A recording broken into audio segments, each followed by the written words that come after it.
Because law enforcement and the community has become much more aware of what human trafficking is, what it looks like. What used to be something that we thought was not a problem or even existent, we've determined through that training and education that it is truly going on within the Low Country.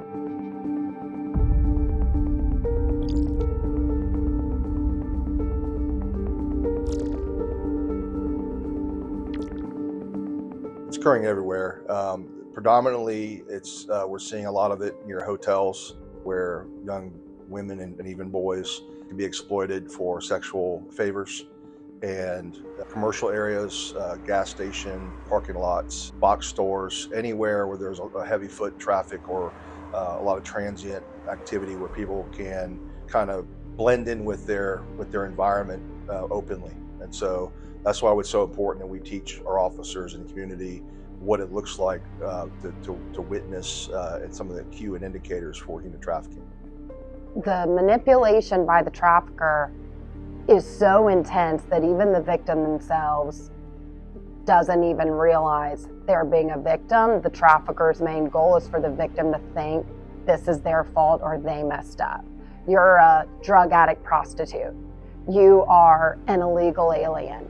And the investigator and the service providers have to uncover where that manipulation is occurring, from the grooming recruitment phase into the control aspect and the exploitation.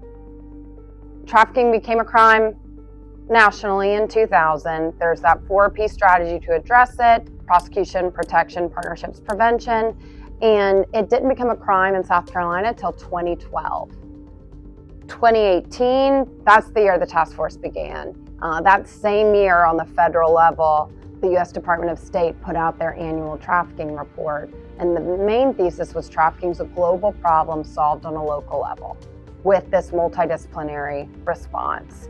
And those were like the themes and the urgency and the impetus around the creation of the task force. There is the Human Trafficking Task Force that's comprised by the Attorney General of South Carolina, Alan Wilson, and he names the people on that task force, and that is a statewide jurisdiction task force, as well as the Tri-County Human Trafficking Task Force, which is right here in the Low Country.